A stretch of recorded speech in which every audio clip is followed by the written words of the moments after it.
Hello, and welcome to another episode of Factslap. Today we're going to be keeping our fact hand strong with an informational walk through the Greek pantheon. And today's episode is going to be about... Hey, get back here! You gonna get learned today! So today's episode is going to be about Zeus. Now the story of Zeus starts far before his birth with his mother and father, Cronus and Rhea.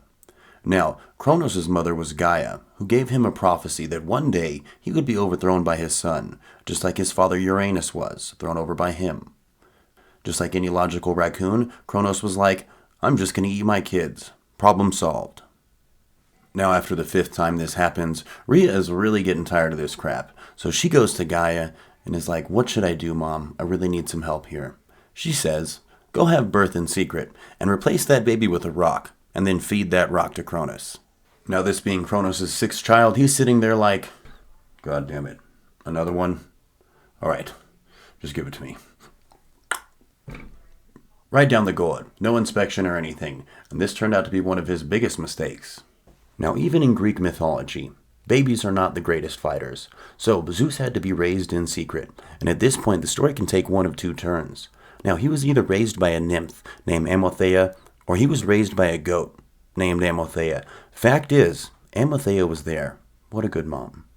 Now Zeus, having all this time and finally becoming of age, he had devised a plan to get back at his father Cronus. He was going to be disguised as a cupbearer and sneak into one of the parties that Cronus was having. Now he was able to successfully do this and even get close enough to Cronus that he slipped him a purgative, or pretty much a vomit pill, and made him regurgitate all the other 5 children who, mind you, had been in there for like 18 years at this point. Now it gets just a little vague here. As these children are hitting the ground in reverse order that they were eaten, Zeus is talking to them and convincing them, we should rebel against this guy who just ate you. And most of them, like common people, are like, God damn it, that's a deal.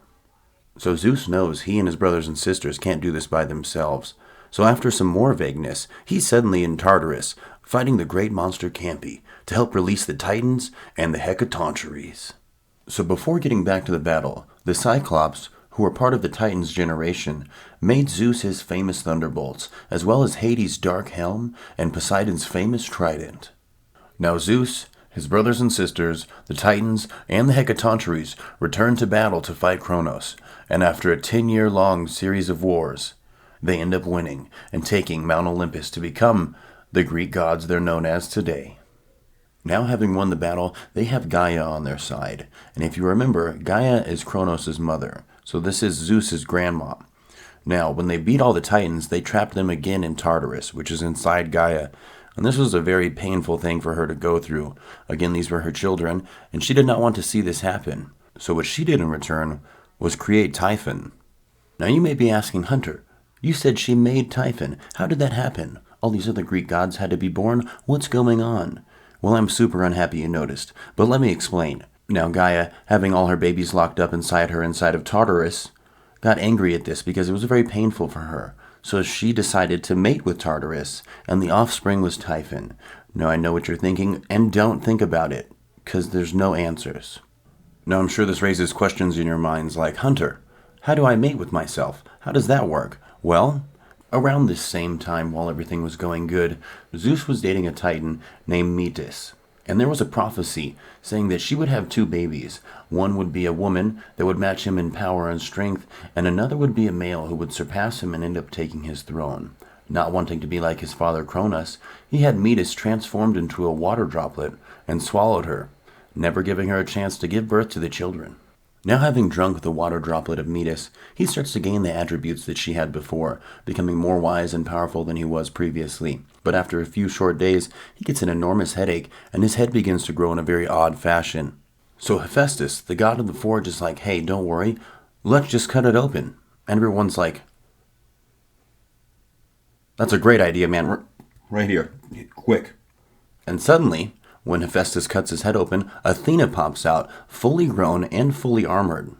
Now Athena was the god of wisdom and defensive war. But Hunter, there's already a god of war, named Ares. I know. Now back to Typhon. Now after Typhon was born, the Greek gods sure heard about it, and most of them fled to Egypt, disguised as animals. And this is where the rumor comes on how Egypt got all of their animal gods. Now going back to Mount Olympus, it was Athena and Zeus who stayed to fight Typhon. This was an outrageous battle because Typhon was so enormously huge. They said that when his feet were touching the ground that sometimes his head would scrape the stars, and he was definitely not a pretty fella either. An epic battle ensued. Athena attacked first, aiming for Typhon's heart, and he was able to knock her down, completely avoiding the blow, and then Zeus, attempting to protect his daughter, fired thunderbolt after thunderbolt at Typhon, doing no damage. As he spewed fire back, Zeus saw the scythe that Cronus used, the god-slaying weapon, and he attempted to attack Typhon with it, but he was able to wrestle it out of his hands, and this is how Typhon removed all of Zeus's tendons. Even as a god, losing all your tendons renders you helpless, so this was an automatic win for Typhon. Now he assumed a smaller form known as an avatar to rule over his newly won kingdom. Now he put his wife Echidna in charge of the tendons that he had taken out of Zeus, but don't worry. Zeus still had some gods on his side. Hermes, the messenger god, and Pan, the god of the wild, were devising a plan to get him his tendons back and get him free. And the plan ended up being successful. What happened was Pan used his famous yell that would make even the bravest warriors crumble into a crying heap to distract Echidna, while Hermes ran over and grabbed the tendons and was able to break Zeus free and give him back his tendons, giving him his godlike power again. Hey, wait a second, you're skipping stuff again, Hunter. Like, how did Zeus get his tendons back in his body? Well, let me tell you, nobody knows, because it's almost like someone's making these stories up. Now Zeus, having successfully broken free, one of Typhon's lackeys ran and told him what happened. Now, being unsure of his next encounter with Zeus, he went to the Moirae, or the women who weave the fate of man and God. Now they told him if nothing was going to be done, he was going to lose the battle. So they ended up giving him a fruit, and they told him that it would help increase his strength, giving him the undeniable power to beat Zeus. Little did he know that they hated him, and they totally just lied and poisoned that fruit. He ended up losing some of his power, making him weaker and more vulnerable to Zeus. Now Zeus showing up at the perfect time, when Typhon's at his weakest from the poison, they begin to battle. Typhon, noticing that in his avatar form, they're equally matched and there's no chance he can win. He turns into his colossal form, and they continue the battle. Now this isn't much worse for Zeus. Him having the upper hand at this point, he puts all his energy into one last lightning bolt and puts Typhon down. Now Typhon's immortal, and he knows that if he doesn't keep him down, he's not staying down. So Zeus uses his godlike strength to put an entire mountain on top of Titan, and this is the volcano on the island of Sicily. And they say that when Typhon gets angry is when the volcano acts up. And after Typhon was defeated, all the gods returned from Egypt and truly recognized Zeus as the supreme god. Now Zeus, not only is he supreme god, one of the best fighters with the most power, he's also the person with the highest bed count. That's right, Zeus has over 92 kids. 92. That's crazy. Now to start off with Zeus's family tree, Metis was his first wife, and he should have had 2 kids with her, but he only had Athena, who actually popped out of his head. Now Hera is his second wife, and not all these 92 kids came from her. Now, just around 92 stories pops out from these adventures that Zeus has, and obviously they're pretty crazy. So one of them, Zeus and Hera do have a baby together, and they pop out Hephaestus, who's the god of blacksmithing and the forge. Now apparently he has some kind of congenital impairment, and one of 2 ways it goes from here. The Hera was upset that they had a baby that wasn't completely immortal and perfect, and she just tossed him off Olympus. Or Zeus was apparently making advances on Hephaestus' mother, Hera, which is Zeus' wife, but this made Hephaestus mad, and so he tried to stop it, and Zeus tossed him off Olympus, and he fell for an entire day before hitting the ground on an island. Now, whichever story you choose, Hephaestus became a great blacksmith, so good that even the gods heard about how great his skill was. Now, Hephaestus had asked to be led back up to Mount Olympus, where he was born and he has a natural right to be, multiple times, and the gods had just ignored him. So what Hephaestus did for revenge was nearly perfect. He built an incredible golden throne and had it sent to Mount Olympus for Hera to sit on.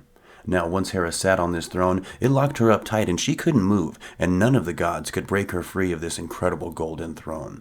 And they had no choice but to call Hephaestus up to Mount Olympus.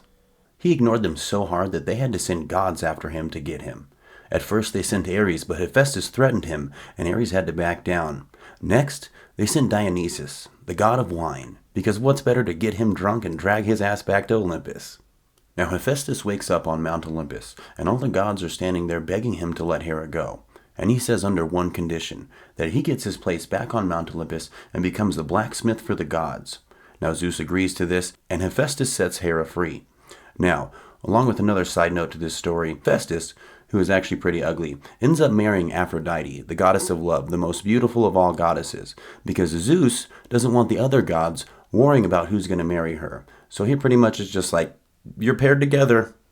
Side note about how Aphrodite was born, super weird story. So when Cronus was defeating his father Uranus to take his place, he castrated him, and from that castration, it fell in the sea. And when that happened, it met the sea foam, and suddenly, Aphrodite was born, a fully grown woman, the most beautiful of all. Now another story of Zeus's children being born, for example, was Hermes. Zeus had seduced a girl named Maia, and they had went to Pleasure Town in the middle of the night. By dawn, Hermes was birthed, and by noon he had invented a lyre and learned how to play a song celebrating his own birth on it. Now this was because Hermes was so fast that his birth and everything was sped up to a ridiculous amount. Hermes was the messenger god, and a pretty cool guy actually, if you look up his story. Another example, the story of Hercules, and actually the first time I found a real date in here, they said it was around 1286 BC. But what happened was, God, these names are hard. Alcmena was the woman that Zeus had relations with to pop out Hercules, but there was a whole deception thing going around this entire relationship. Amphitryon was a Greek warrior who was married to Alcmena, and he was gone at war. Now, while this was all happening, Zeus had stopped by looking like Amphitryon and ended up making relations with Alcmena. Now, after Amphitryon came back and told her that he wasn't there the night before, she went to a prophet, and the prophet was like, yep, it was Zeus, and you're going to give birth to a hero. For some reason, they all seem to be in the age category. Now, we could go on and on all day about Zeus's kids, but this really pissed Hera off. So one day, she got all the other gods together and was like, hey, we're all gods. You know, why don't we take the throne? Zeus doesn't deserve to be the supreme god. And just like any irrational person would say, they were like, God damn it, that's a deal. So all the gods who agreed got to work in the middle of the night. Now this was Hera, Poseidon, and Apollo. Now they snuck up on Zeus in the middle of the night and chained him down to his bed. Now he was stuck there, but his ex-bodyguard Beryllius heard of this, and he was able to run to Tartarus and release one of the Hecatontries, who came to Zeus's aid, because Zeus is the one who set them free in the first place, and they still owe him one. Now the Hecatontry that came was called Aegeon, and he showed up and broke Zeus out of those chains, and all the other gods had no option but to give up. So what Zeus did in return to punish them was he locked Hera to the sky with their own chains so that she couldn't break out, and he had Apollo and Poseidon locked in chains to build the wall of Troy until it was finished. Now, one of the craziest stories I've ever heard about Zeus is when he went to meet with the king of Arcadia, and you'll have to forgive me, I cannot pronounce these names. Now, he was meeting with the king, and the king wanted to test and see if Zeus was all-knowing. So what he did was something super jacked up. He cooked his son in a soup and tried to feed it to Zeus. Well, Zeus definitely knew. So what he did was he turned the king into a wolf and then killed the rest of his offspring. And he ended up bringing back the boy who was cooked in the soup. Now, this is a truly jacked up story, and it made Zeus so angry that he vowed he was going to flood the world, kind of like Noah's Ark. Well, continuing into this story, now the king of a nearby city heard about this news from his father Prometheus. Prometheus was a titan who actually did a lot of good for humans. Now Deucalion was the king of this city, and his father Prometheus advised him to build a boat. When he built this boat just in time for the flood to come, him and his wife Pyrrha were the only ones who survived. Is that like copyright or plagiarism? I'm not too sure. Hey guys, thanks again for stopping by for this edition of Factslap. We hope you liked the video, and as always, we'd appreciate a like and subscribe because it really helps out the page. Join us on our next video, and until then, don't forget, keep your fact hand strong.